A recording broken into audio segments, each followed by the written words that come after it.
Great chance here! That does it! Steve McGavin! And for the first time, Colchester United have won a major final. Still Garcia, finally the company arrives and it's in! It's a freak out goal from Ricardo Carvalho. Richard Garcia wants the credit and the shock is on at the bridge. And it's promotion for Colchester United. They've made it into the Championship for the first time in 69 years. Porter, actually being held. There is Porter, and it's Maka!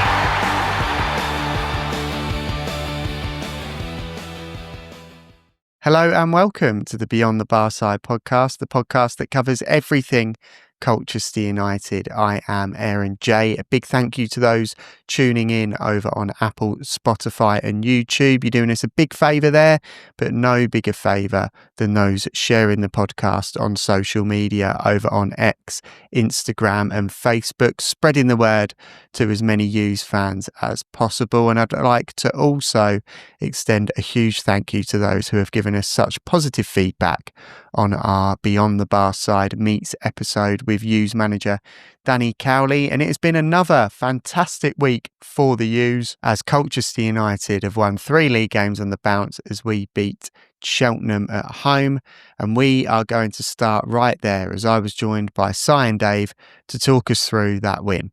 Hope you enjoy. Welcome back to Beyond the Barside. I'm joined as ever by Si and Dave, and the U's are coming off another 2-0 victory at home to Cheltenham. Steve Cottrell came, expected a lot of head injuries. Instead, he was dished up with a defeat. I thought the U's were fantastic. I don't think we really ever got out of second gear, Si. Is that fair to say? Oh, definitely. You know, we executed the game plan really well. Obviously, 8 minutes took us to score our first. It could have been done earlier when Harry Anderson went close. But yeah, so everything we tried came off. You know, we had a really, really positive afternoon. I don't think it's a game that's going to go down in the annuals of the classics. You know, Cheltenham's not really a fixture anyone looks for when the fixture list comes out. But on the back of the away wins, it was always a bit of a banana skin what was going to happen. But yeah, they've come. They've expected X, Y, Z. We've completely dominated the game.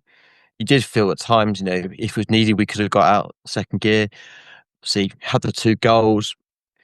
Wanted to give them a little bit of a sliver of a chance. So Arthur very kindly missed a penalty to give them a little bit of a pretend hope. This was then soon snuffed out when Araujo's cleared off the line from Hutchison. But all in all, it was a professional job done, good win, move on to Gillingham. Perfect, yeah, absolutely. And you've named a few players there that made significant contributions. I think there were loads of players that really made a great account of themselves during those 90 minutes. You've mentioned Harvey Araujo. I thought he was fantastic yet again. A couple of last-ditch challenges kept the U's ahead and kept us comfortably ticking over. But we'll start, Dave, with the middle of midfield. Yes, Arthur Reed had a great game, but he was partnered by someone who the central of midfield is not his natural position, and he did very, very well. Do you want to talk me through Rob Hunt's performance? Yeah, he did exactly what he needed to do. He was fantastic given the circumstances and obviously relative to where he normally plays. And I don't know if you remember, but the second goal actually starts with Rob Hunt winning the ball with a lovely little flick in the centre of the pitch. So yeah, but he was good in possession. He was very good out of possession. So yeah, he's really stepped up these last few weeks for the team. And it was, and again, it was. I think you're exactly right, Aaron. I don't think we really need to get out of first or second gear. The game fell exactly as we would have wanted it to fall, really. Get an early goal, leave them having to come out and chase. And yeah, when Cheltenham did get things together, like you right, he was my man of the match, Araujo. When it mattered, he really stepped up. It was the obvious goal line clearance, but there were a few other blocks as well, and a few other bits of defending where he got ahead of the man.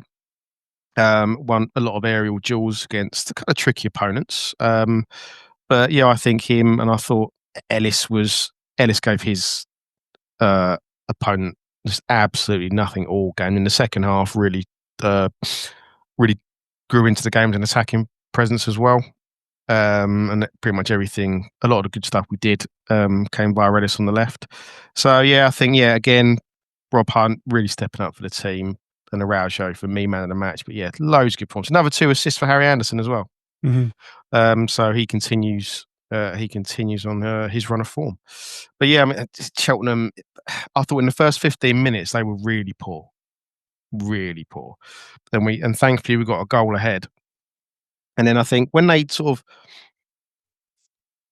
I won't say got back into the game, they got a bit more control and pulled themselves together a little bit, and they had a lot of possession for possession's sake. Mm-hmm. And I actually think that helped us.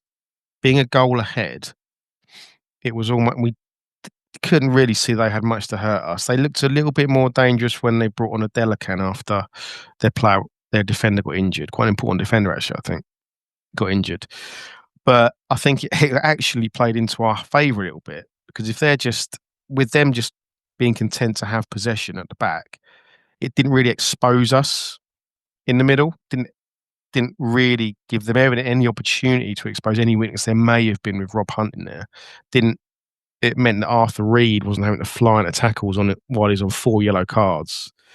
Same for Ellis. So I think, the game went exactly as we wanted it to, and we bent it to our will. Really, it was really impressive to see. Yeah, definitely. And a few more names mentioned as well, with Harry Anderson getting 2 assists, Ellis having another sort of 7, 8 out of 10 as he does most weeks. It was really a team performance where the individuals stepped up and were counted and contributed to such a good all-round performance. Defensively, I thought we were really solid. I thought the whole back four were great, and they did their job brilliantly. But at the other end of the pitch, firstly, Kyrese Lisby runs through to beautifully slot a ball home into the bottom corner, which was sort of that finish that we've wanted from him, particularly earlier in the season. He seems to be growing in confidence, and those chances are coming off a bit more. But Micah Mbik's second goal, those extra 2 touches made all the difference, didn't they, Si? Oh, definitely. I think it's one of those goals you look back and you see the things, the fact the ball ricochets off the bottom of the crossbar, bounces and hits the top of the net. Lovely. It looks good on the camera, but you can't take away the technique it makes to get the space he created in order to get the shot off. There's only one place that ball could have gone when he hit it. But the fact he's able to take the touch, slow the ball down slightly to offset the defender, put the second defender on the back foot, was then create that little opening he needed to then bend the ball in, was just superb. For someone his age to have that much maturity on the ball, that isn't just kind of got it, tried to dummy a couple of players and knock it in. He's actually taken the time to think, slow time down, so to speak, and say, it's just, I don't think we get the plaudits enough for him. And he's already had a few goals you think are going to be goal of the season. So I think we're actually running out of plaudits to say which goal we're going to pick. And quite rightly, obviously, he's getting a lot of praise for it. I think it's starting to get noticed now by the Charlton fans. I think there's a couple of them on social media asking about his recall status. And they're already arguing, aren't they? Where some people desperately want him and Daniel Kanu back, and other members of the fan base are sort of suggesting that the gulf between League Two and the Championship is greater than perhaps they think. I hope personally that he stays with Colchester United and gets a full year of EFL experience under his belt. He can't go anywhere else because he's already played for Charlton this season, and I think that's something that you fans need to keep in the back of their mind, definitely. I think with him, the club that's got to be worried the most about losing him is Charlton. I can't see him going back. In January, the type of player you need is a player you know is going to fit the bill massively. So Charlton have got players out on loan at other clubs in League One, so they're probably going to look to bring them back first. And clubs that are buying want quick fixes. They don't want potential or projects. So if anything, we're going to see the year out with him, and then Charlton are going to have a battle on their hands to keep him for next season when they probably would want him. Mm-hmm. I'd be surprised. I will be surprised if he goes back in January, just because why would they want to disrupt his development like that? And I think you're right. You're right that the gap between League Two and the Championship is bigger than maybe some of the Charlton fans appreciate. And I think exactly what you were saying, Si, about how he's always got. He's so calm. He always seems to have so much time on the ball. That's what I genuinely think he could be a Premier League player. Yeah, because of that. That's the difference when it gets to that sort of level. Yeah, he's very relaxed, isn't he? He doesn't ever feel under pressure, and that was really evident in that goal, because if he'd have just hit that first time, or maybe just taken a second touch, maybe it would have gone in, maybe it would have hit a defender, maybe it would have gone off target. But the fact that he's set himself with those 2 or 3 extra touches, that's what's created the opportunity to score the goal. And that is something that the football IQ that you need to be able to do that in such a quick time frame is really impressive, particularly for someone who is still a teenager at 19 years old. But obviously he wasn't the only threat going forward. I thought pretty much our whole front line looked really, really threatening. I thought obviously Micah and Kris chipped in with goals. Samson again put himself about, made the lives of the Cheltenham defence really, really difficult. Didn't get drawn in again. They tried winding him up. Minimal retaliation from Samson, which was awesome. And obviously Harry Anderson chips in with 2 assists and nearly gets a goal. But I think a lot of the Hughes fans thought went in. We certainly thought. We couldn't see how he'd missed it. Was he stretching for it a bit more than we thought?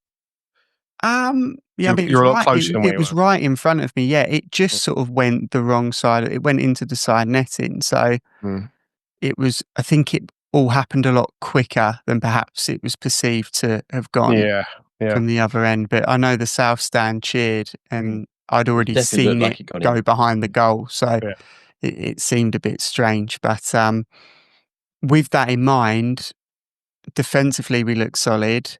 Going forward, we look threatening. Is this the team that we always thought we'd get when we spoke all the way back in August, Dave? Yeah, we're certainly getting close to it, aren't we? We've got the relationships do seem to have formed a bit more. You can see the last 3 or 4 weeks, Araujo's really stepped up. And again, I've been critical of him in the past, but came in St Young again yesterday. Defensively, didn't put a foot wrong. Nope. And did progress the ball better than he has been. So yeah, he's starting to really contribute as well. And I think going forward, we're exciting. We've got players who can run really, really fast. I mean, he's always quick, isn't he? That's always great to watch. Ridiculous. It is amazing. I think that again. Sorry to go off on a tangent, but with that first goal, obviously Steve Cottrell's made a point in his interview after to say that he thought it was offside, and everyone thought it was offside. I mean, it was right in front of me. I genuinely think he's that quick. He almost looks offside, because when the ball's played, yes, I thought he was onside. I thought he was bang level. But when the ball's played, he's so much faster than the centre half. You almost doubt that he can get there with a fair start, if that makes sense. Yeah, and then there's a couple of stills I've seen that people have put together where you can see it does look level, but the worst, it's a few millimeters off, if he is off. So impossible to even tell with any great confidence. So the linesman, even if there wasn't a doubt, I'm not saying there was in the linesman's mind, he might have been completely sure it was on the side. But even if there was a bit of doubt, he's giving it to the attacker, which is fair enough. So yeah, it was a good run, great goal, great work by Harry. Yeah, But this sort of being strong at the back and with the players that we knew we had, we're now this fluidity we're seeing in attack, where we've got rapid pace that can get in behind. We've got strength and power in Samson, and we've got that as with high football IQ and the ability of Mbick and just the sheer willpower of Harry Anderson, and all this without arguably our two most creative players, in Jack Payne and Teddy Bishop. So, I mean, we're certainly, I mean, we are pretty close to, I think, what we were all hoping to see. Yeah, definitely. And I think it's an interesting point you've obviously mentioned with Teddy Bishop and Jack Payne missing from the squad at this particular moment in time, and we're still able to go out and look really exciting going forward. But then there were some cameos side towards the end of the game. Awara Edwards was warming up seemingly for quite a lot of the second half. I was expecting him to come on. Danny gives the nod to JK Gordon first. Do you think it's sort of JK's defensive qualities and the fact that we were defending a league that were a factor behind that? Yeah, definitely. Because if you look at the two of them, I think if we were more chasing the game, I think Aurora gets the nod just because he's going to run it, just constantly run at them. But he doesn't necessarily have the defensive side in his game. No disrespect to him, between him and JK, two different type of players. Whereas Aurora you probably see as the modern winger, if you like. He just stays high and wide, wants to run out players, try and get ball in. Whereas Gordon's probably more the old-fashioned type, bit like Harry Anderson, where he's up and down, like he's happy to track back. So that's obviously why he got the nod. It's either that or the fact that Edwards has just blown himself out warming up, that he just couldn't come on the pitch. But I just think, to be fair to JK, he did what he had to do. You do feel there's a mistake in him quite every now and again, so there's a little bit of worry when he's on the ball, but he does what he's called still to see. Edwards then came on, looked confident, tried to take his man on, tried to make things happen, so I don't think he did himself any disservice. But on the confidence thing, it was nice to see in the second half Samson pick the ball up and actually run at their defence, try and take on a couple of players, which 3 or 4 games ago I don't think he would have done. So it's nice to see him getting his confidence back in himself. Yeah, no, definitely 100%. And there was a quote that I'd heard about Samson, that he's one of the loveliest guys you'll ever meet off the pitch, but he's an absolute animal on it. And I think we're definitely seeing that side of him sort of flourishing. You know, we're seeing a lot less of the more negative getting drawn into arguments and scuffles, and we're just seeing a lad that's getting his head down and playing football, and it's been really awesome to see. Back to what you said about the subs, Si, about JK and Awara coming on and looking really positive. The same can be said for Will Goodwin too. Do you think that's fair to say, Dave? Yeah, I think they all contribute. And they all another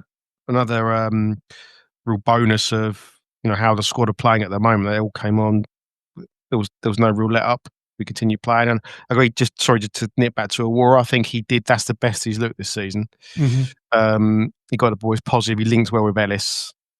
Towards the start of the season, he had power there more, didn't he? While Ellis was out injured, which may have affected Awara's performances. But no, I think he did look the most positive he's looked this season. So that was good to see. Goodwin came on, links the play up really well. Really like his attitude. Really likes the way he plays the game. So yeah, we're going back. We've got options now without 2 huge players not available. Options off the bench in wide players and through the middle. Is it going too well? I don't know. Never go too well. Yeah. We'll round it off. I put it out there for one word reviews. Obviously, we all predicted 2-0 and we all got it bang on. We should have started with that. We are missed it, Matt, so to speak, which is... Yeah, I don't know if does it detract from it that we all said exactly the same thing? I don't think so. Maybe. It's tempting to do the same again this week, but we'll get to that when we look ahead towards the Gillingham game. But I put it out there for the one-word review. Ollie went with Mbic. Jay went with routine. Stuart went with damp. David went with hunt. Diane went with awesome. And Lawrence went with solid. Si, what's your one-word review? So see, Cheltenham have come from a town known for their racing, have come up against a team they thought were going to stuff, but instead they found a thoroughbred Colchester United. So thoroughbred is my word of how I think our performance went, and all-round setup, style, and performance. That's again, you find ways to excel yourself every week, Si. This is incredible. Dave, Low bar, mate. How are you topping that, mate? I'm going to say authoritative. It was the exact game we wanted it to be because of how we approached the game, how we imposed ourselves on them. So yeah, it was a game. It was a performance of real authority. It's like Si said, it's not a game that's going to linger in the memory, but those are the games at the end of the season. Teams who've had a good season, those are the games that happen in the background, and they build your momentum and they put you in the position you ultimately end up in. Yeah, awesome. Right, I like it. Si, Dave, thank you very much for sharing your thoughts and insights after the Cheltenham game, and I will chat to you a bit later in the podcast as we look ahead to Gillingham. Cheers, guys. Cheers, lads. Huge thank you to Si and Dave there for their input. And we look ahead now to our game on Saturday as the U's host Gillingham. It's a 12:30 kickoff, so if you're listening at 1 o'clock, you are late. And I was joined by Gillingham fan and host of the View From The Medway fancast, Kris, to get his view from the opposition. Welcome back to Beyond the Barside, and it is time for the opposition view. And I am joined by Gillingham fan Kris and host of the View From The Medway fancast. Kris, thank you very much for joining us, mate. Yeah, thank you for having me, mate. Appreciate it. Yeah, no worries at all. So obviously the reason we're chatting is Colchester and Gillingham face each other on Saturday. Gillingham seems to be doing reasonably well. I mean, you're 8th in League Two as things stand. How are you sort of assessing how the season's gone so far?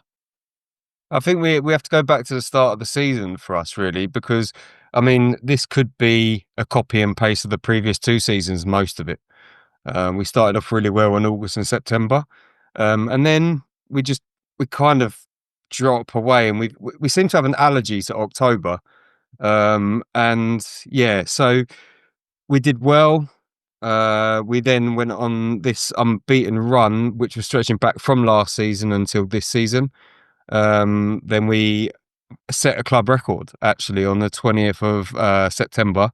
We beat Newport 3-1, which made it a club record 21 games unbeaten. The next game after that was at home against Harrogate, and it was Gareth Ainsworth's last game before he then went for heart surgery, and we unfortunately lost that 1-0.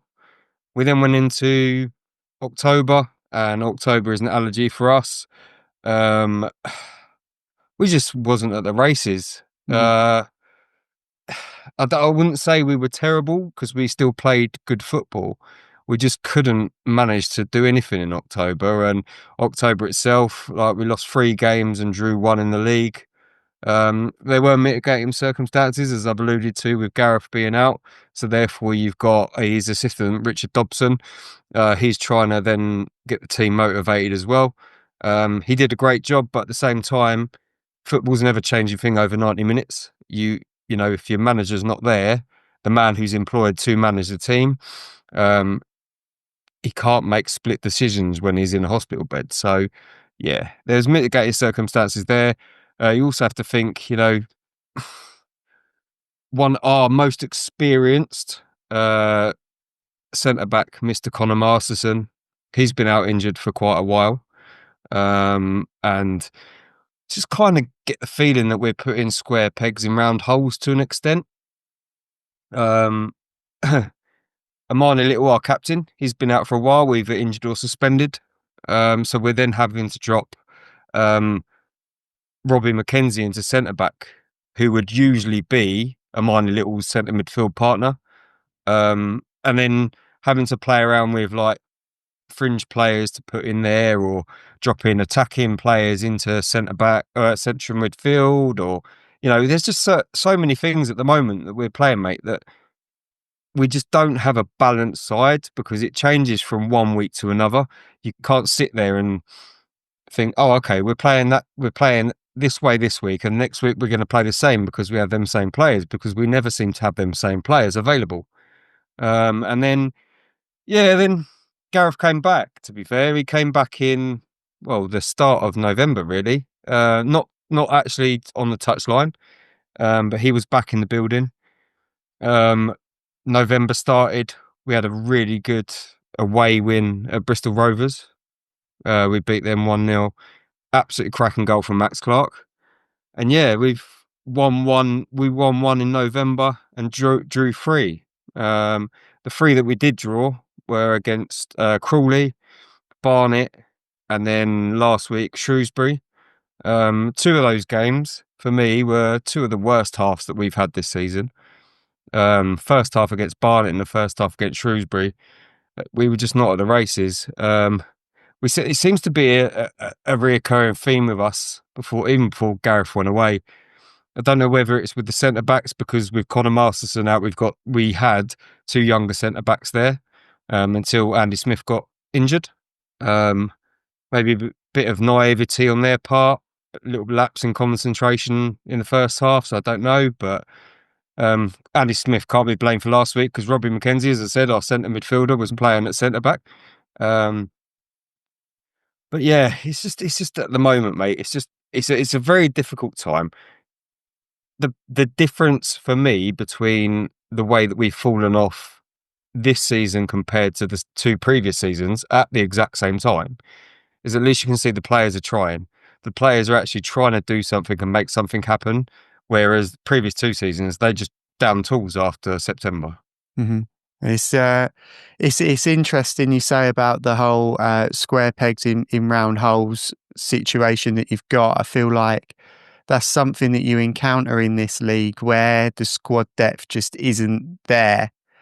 You often find you're putting players in positions that you wouldn't dream of putting them in at the beginning of the season. Yeah. We've got it at the moment where we've got one fit central midfielder, and Rob Hunt, who is a fullback, is playing in that central midfield role. So it is really challenging, and it's almost like you're trying to sort of play a game of Jenga, just trying to balance the side without it toppling over. It's really interesting. But obviously you've mentioned players that perhaps they're not playing in their strongest positions, and you've got players that are unavailable. But who are the players that Colchester fans should be looking out for Gillingham?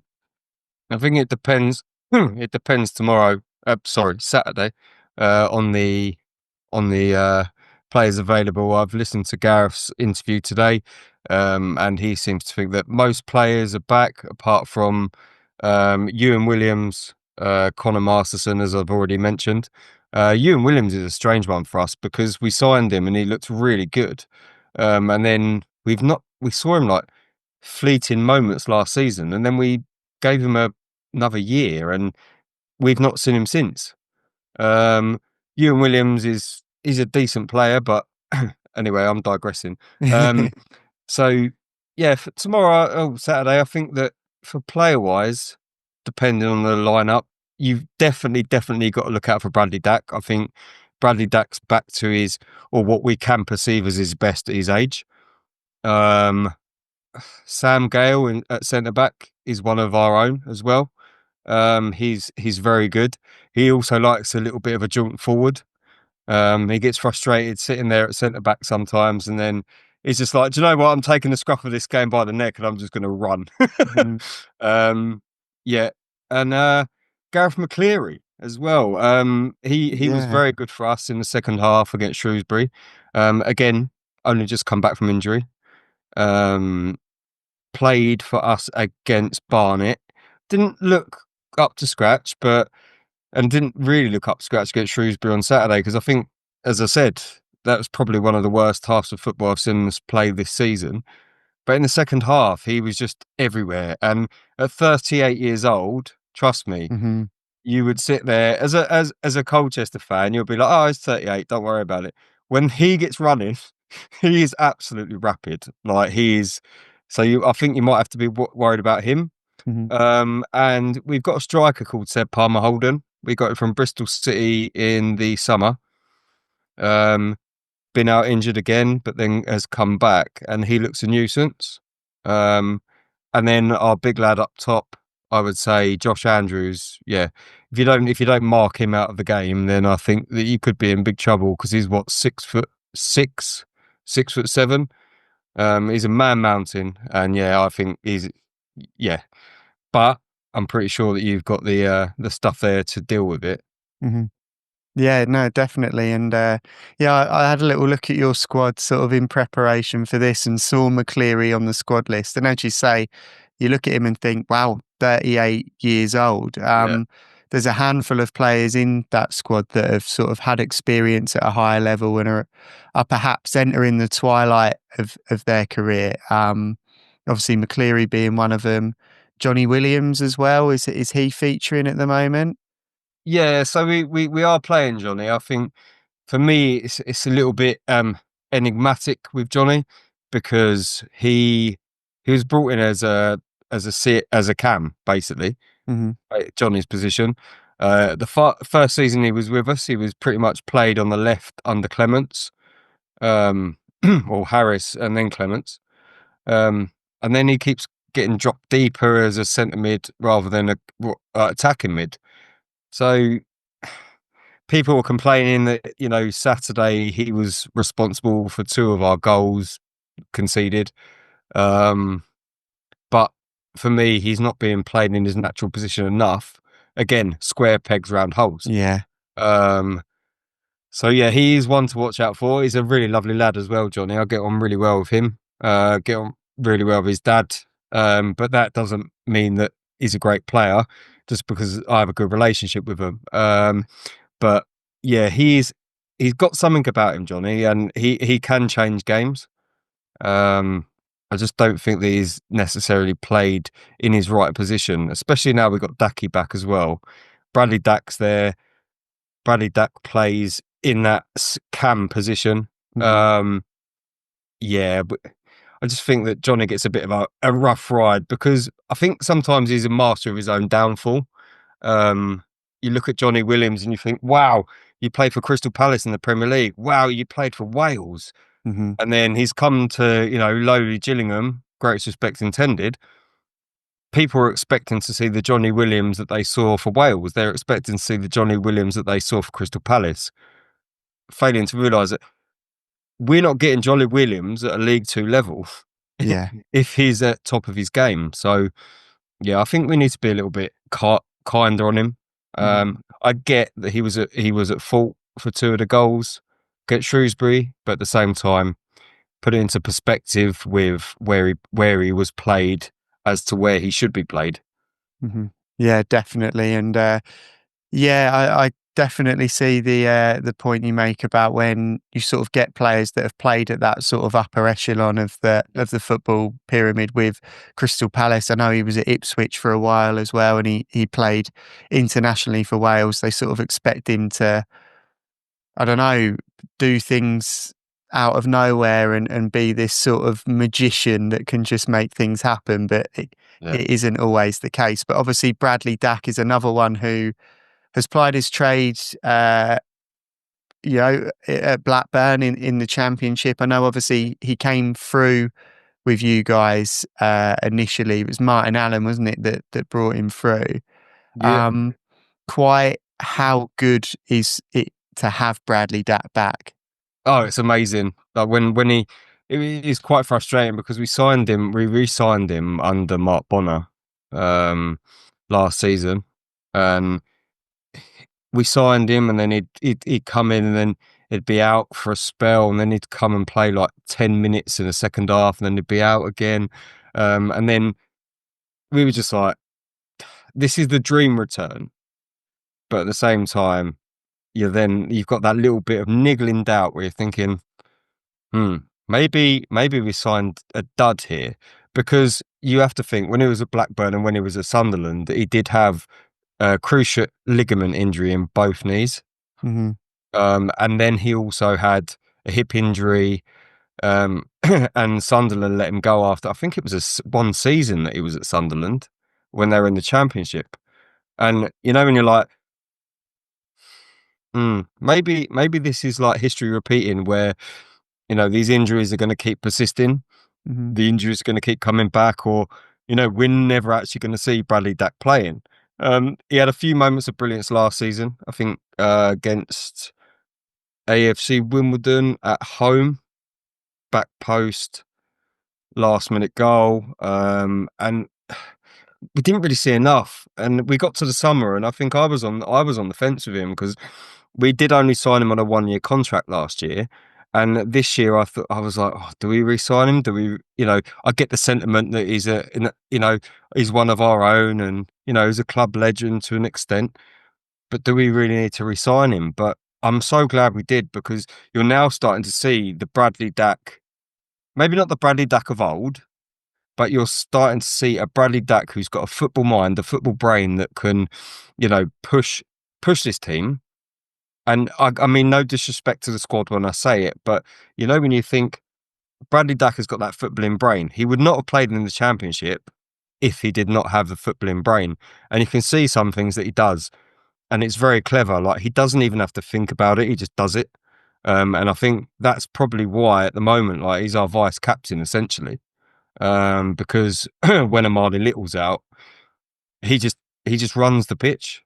And I think Bradley's kind of got to the stage in his career where he's not an all-out cam anymore. He does a bit of both. He drops down, but then he goes back up as well. But yeah, I mean, I don't know if you've seen the goals that he scored in recent weeks. Yeah, but yeah, like, I don't think you don't really see many League Two players scoring those kind of goals anymore. Mm-hmm. So for me, Bradley Dack is, I wouldn't say he's back to the best of when he left the club, because obviously that'd be stupid, because he's now 31. But he's definitely starting to pull the strings within the squad, and I'm glad that we definitely signed him on another year again. Yeah, definitely. It's good to have people of that caliber and of that quality within the squad. But obviously, looking ahead to the game on Saturday, with two teams, really similar in league position and in points, how do you see the game going? So I said on my show on Monday, I said that I think I can see you guys winning. But you have to look at it like the last 5 league games that we've played against each other, we've both won 2 and drawn 1. Mm-hmm. And then the JobServe or previous incumbents' names, across League 1 and League 2, we're actually beating you 3-2. There you go. So yeah, I'm still gonna go for a 2-1 Colchester win. Okay, yeah, no, that's fair enough. Obviously, we're coming off the back of a few decent wins ourselves, so I think confidence will be high. But then that always worries me, that when confidence is too high, we tend to get brought back down to reality a bit. So potentially Gillingham can do that, but I'm hopeful it'll be a good game nonetheless. Kris, it's been great chatting to you. And just mate. before you go, do you want to sort of tell us a bit about the stuff that you're doing with View From The Medway? Oh yeah, so we do a Monday show on X is our main thing, but it's also across the Facebook group and on YouTube. Yeah, X is the View From The Medway fancast at TVFTM, or YouTube at the View From The Medway fancast. So we do a Monday show, review show from the weekend's games. We just have a bit of a laugh with it, mate. Really, we've got the stats and stuff on screen. We have people come in and comment, and we talk about their comments, and we don't get too serious about it. But yeah, it's a good laugh, and it kind of helps you digest the weekend's game, good or bad. So yeah, give us a follow if you want. Yeah, absolutely, and we'll obviously we'll be sharing your stuff on our platforms as well. But Kris, it's been great to chat to you, mate. No worries, thank you, mate. Take care. Huge thanks to Kris there for sharing his views from the opposition. But of course, the opposition view isn't the only view that we're after. I was joined again by Si and Dave to look ahead to that Gillingham game. Welcome back to Beyond the Barside. I'm joined again by Si and Dave, and we are looking forward to another home fixture, hopefully another home win. I think actually, is it 3 home games on the bounce now? With Cheltenham, yes, Gillingham, including and then the Virtue Trophy game. So, there's lots of opportunities to watch the U's hopefully pick up points at the JobServe Community Stadium, but 12:30 kickoff at home to Gillingham, a side 8th in League Two. We spoke just a little bit earlier, Dave, off pod, about the fact that they're sort of the opposite to us, that they started strong and they've sort of curtailed their form a little bit, whereas we started a little bit shaky and we've started to hit a run of form. How do you see the game going? I think it's going to be quite different to Cheltenham. I think they will want to. They've got a lot of experienced players, and Gareth Ainsworth is a very good manager at this level. He does have them going. Their drop in form coincide with him being unable to take the team for a few weeks due to some heart surgery he had. But I think it's going to be really physical. It's going to be, we're going to have to find ways to use our weapons in regards to Lisby. Going to have to get him a bit of, how we get him space. I don't know, maybe encourage the fullbacks to get a bit further, get high early, to perhaps, open some channels for him to run into. But I think, it will be quite physical. So it will be different to the Cheltenham game, like we mentioned earlier. I think Cheltenham helped us really with how they played and how they approached the game on Saturday. I don't think Gillingham will be the same. But I think if we continue playing in the same way and remain patient, I'm still confident we'll win the game, certainly. And we've got weapons off the bench if it's not going well. So no reason to not expect another good performance. The only, not concern, but because the game's going to be so different, and this is not a discredit on him at all, because Hunt did so well in a game that will be more physical with against a more experienced team that they could look to exploit. Because I'd be surprised if Bishop is back. I don't think. Obviously, Only wasn't even on the bench. He picked up another knock. Whether Danny thinks Ronnie Harvey's ready for that sort of game yet, I'm not sure. I think Rob Hunt will start again, and I think that will be an area Gillingham will be looking to maybe exploit, despite obviously Rob Hunt performed so well. Yeah, definitely. And you mentioned the experience within the Gillingham side, Dave. Johnny Williams, Gareth McCleary, Bradley Dack, I mean, just to name a few. When you face a side with that level of experience in the Football League, does that offer a particular kind of threat to the U's? Yes and no. I guess you've got to look, because they've been around a while. They've probably got a combined age of about 156 or something. It's crazy if you add it all together. But the flip side of that is obviously, they've got the brains, but have they got the legs? And I think because we've got such a young physical side, regards to the fact we've got the pace, we can outstretch teams, we can run in behind, that their age could actually be a bit of a hindrance to them. Where, let's be fair, if you're going to put any of them up against the likes of sort of Embick, Lisby, these sort of people, even and some of his physicality, I do think that they're going to come off second best. And it's quite interesting. I think it will be the biggest test we've had physically since Bromley, in how they're going to set up, and they will look to probably play very similar to how Bromley did. So we've learned from that, and it's quite interesting when we're talking about their form compared to ours, because obviously the last time we lost was the same weekend as the last time they won. So it is quite mirror sort of polar opposites. So they've drawn a few since then. But I think you look at like Bradley Dack, a player when he's at Blackburn, the clubs he's been at, he thought would have done so well. Sam Vokes is another one that you're kind of surprised to see him playing. No disrespect to Gillingham, but it's not the sort of club you think screams these sort of players. So be interesting to see how they do play together. But I don't think we need to be worried about the experience or the names, because we have got as Dave, we said, the weapons to exploit them. And yeah, I think pace on old legs is going to be very difficult for them. Yeah, definitely. It's something that I hadn't considered, really. The fact that, yes, they've got the experience over us, but the fact that we've got that sort of youth and athleticism on our side would be able to counteract that particular threat. But obviously, you have mentioned how threatening our side can be and how athletic that side can be. It is still a side, Dave, that is thin on the ground. You've mentioned already that we're not sure whether Teddy Bishop will be available. Obviously, the most recent news that we have is the fact that he's got a dead leg, and we're not sure how long he'll be out for with that dead leg, and whether there are any other complications that are around it. Milton only doesn't seem to be ready to start a game. That was sort of evident when Rob Hunt came on a couple of weeks ago at Notts County, that if it was a bit later in the game, Milton only would have featured. But the fact that it was that early, Danny didn't seem to think that he'd be ready to play for that length of time. So I guess that rules Milton only out to come in. Rob Hunt's played really well. Obviously, Ronnie Harvey.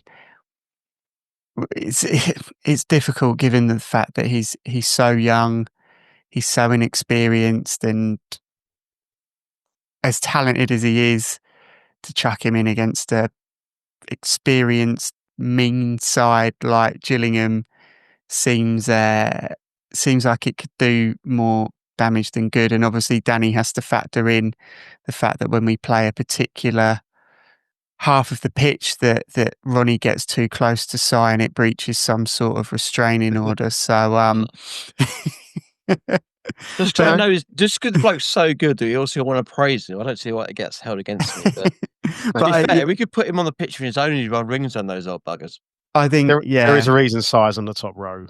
Yeah, exactly. They have to get the tape measure out, but obviously it does leave us very light in the midfield. That, yes, I agree with you. I think Rob Hunt will start with Arthur Reed, but if one of them gets injured, we are relying on two young lads to come in and do a job, and that can be quite concerning. Do you think, Dave?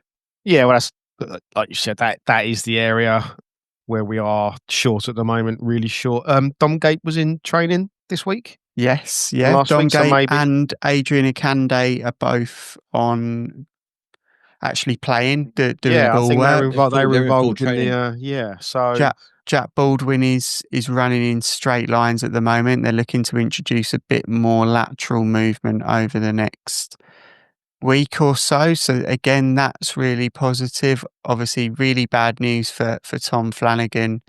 Probably looks like he's out for a significant portion of time. But yeah, it's good to see that Dominic Gape and Adrian Akande are back. So if Dominic Gape gets through another week of training, even if he's only got 20 minutes, half an hour in him, you'd probably argue he would come into the squad just as an experienced head and just maybe a more trusted option for Danny. Yeah. So if he gets a 4 week of training, I think he will make the squad. But yeah, I mean, when's the I don't know if either of you two know. I want to check your newspaper, Si. When's the deadline for the accumulation of yellow cards? The 19th. So after the Gillingham game. Oh my goodness! So we just need Arthur Reed and Ellis to try and not make any tackles for next. Yeah, obviously Jack Payne was on there too, wasn't he? But we don't foresee him playing at the Gillingham game. So, and obviously we spoke about it being light in the middle of midfield. The centre back role is also looking a little bit light. Sam Kafour Jr. comes onto the bench. So I'm assuming that we'll see him on the bench as well. So Hughes fans may be a little bit concerned that a couple of injuries, a couple of suspensions with the accumulation of yellow cards or a rash red card could leave us in bother, but we've been put in that situation already, and we've had 3 wins on the bounce. So really, We found a way, haven't we? we're And finding a way. We're resourceful and we're resilient. I think really, if something, let's hope it doesn't, but if something else happens in centre mid, I can only see Ellis can go in there really, if there's not anyone on the bench ready or trusted. Mm-hmm. And it was interesting when we were having our discussion with Danny, the way he thinks, the way a coach has to think about different aspects of playing players in different positions. Because we sort of mentioned to him briefly about how well Rob Hunt had done. We spoke to him after the Notts County game, and he mentioned how well Rob Hunt had done. And we said, oh, we thought it might be Ellis that went into the middle and Rob Hunt would go to left back. But then he sort of broke it down the way his mind thinks about it, that, well, if the way Ellis feeds the balls between the channels to Sampson, and if it had taken Ellis out of that position, you sort of lose Ellis there and a chunk of what Sampson offers.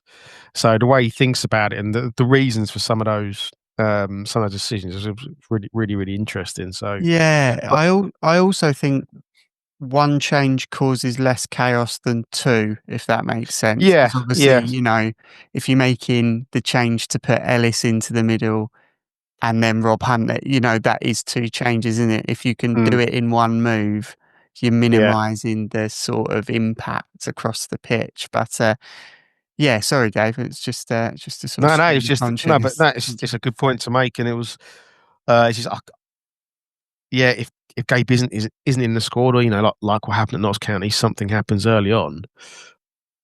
I can't really see many other options really than doing that. So let's just hope it doesn't happen. We have to see that option. To be fair, I think if we give Harvey a chance, he'll surprise everyone. I think everyone's putting him down too soon. I don't think No one's anyone's putting him down. I think he's trying to protect him. I think it's more because it's quite a physical game against some older players. You do run the risk of almost like that Sunday League Classic where you've got the old, sort of. Well, Dave and I both been there. You've got the old guys who get run around by 18-year-olds. So instead of kicking the ball, you're going to kick him instead. But I personally, I know it's a bit of a sink or swim situation for him. But I know people are going to think I'm quite biased here. But I think to put him in there, I think he would swim and would do well. And if anything, like say, Dave, Rob Hunt starts. But I don't think Harvey will be a bad option to bring on fresh legs against the tired team, say, 60, 65 minutes and just give him a run out, let him show what he can do. Especially if we'll cut goals up, just give him a chance to sort of make a claim for that spot in the future. Yeah, no, definitely. I don't think anyone thinks that he doesn't have the ability to come in and hold his own. I think it's more a fact that chucking a young lad, whether it's him or Milton Only, in at this point seems quite unfair on both of them. But a bit risky. And as Kyrie's Lisby can attest to, Si, at League 2 level, they do still try and just boot the quick young lads up in the air. Did you see that? As we saw yesterday, tackle off the ball in the first 2 minutes. Yeah, but he actually, you could see. I think he was still feeling that for the rest of the game because he wasn't flowing like in his stride pattern. Yeah. We should obviously people forget the shoulder actually plays quite a key. Yeah, you can see him holding it. Yeah, particularly when that is a huge part of his game. It's obviously very, very noticeable. But Si, obviously we've alluded to it already in this chat about Gillingham potentially being similar to Bromley in terms of style of play and the way that they could approach the game itself. How do you foresee the game playing out? Do you think it's going to be a case of we get Bromley'd but Gillingham'd? Or do you think the U's are going to have a way of combating it this time around? I think we'll be much more streetwise this time around. Now we've come up against, obviously, we've been Bromley'd, as Danny so aptly put it, and those lessons will have been learned. There's no substitute for a bruising during a game to sort of refocus the mind and show players how best to combat it going forward, because you need to have all the statistics, all the video evidence and the tactical sort of talk behind the scenes, but until you've actually been there and faced it, I think it's quite hard for some players to actually visualise or realise what they've got to do to combat it. So I'd like to think the Bromley game was a bit of a blooding in order to move forward with games like this Gillingham game coming up, in order to show actually we can adapt and can get not drawn into it. 'Cause I think Bromley very much drew us into their game rather than us trying to influence it. So I think we'll be in the second half, definitely, yeah. Yeah, I think we'll be a lot more streetwise this time around to actually just keep it on our terms. Yeah, no, definitely. I think,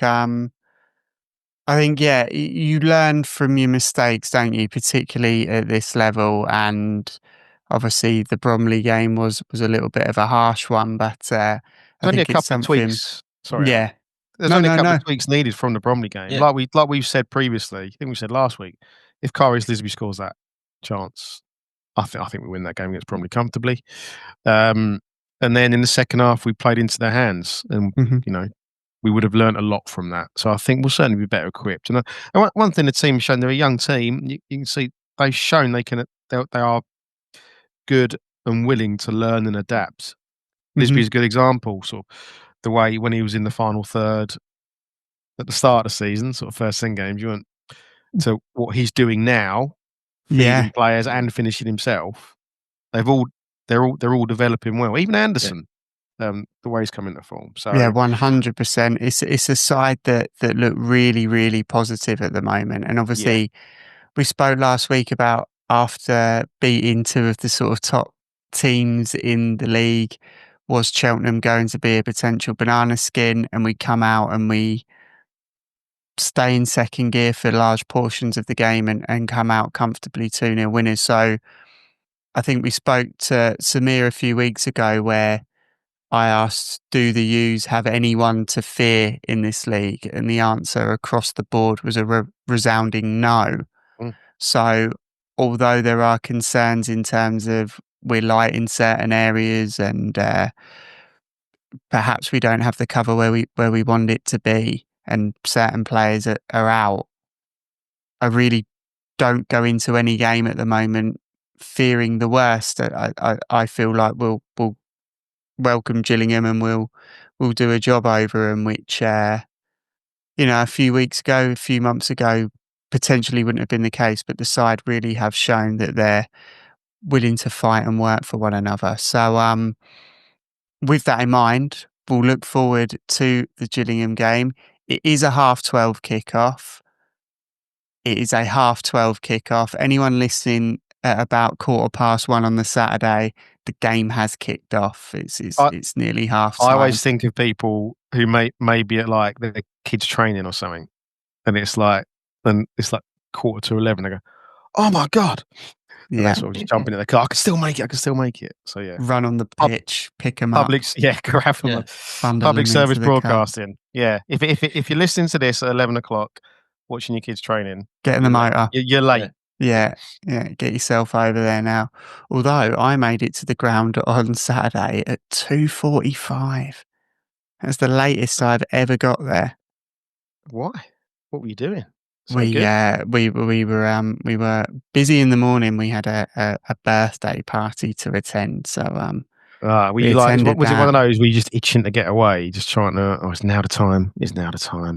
Have they done? Oh, I got to do the presents. I got to do the cake.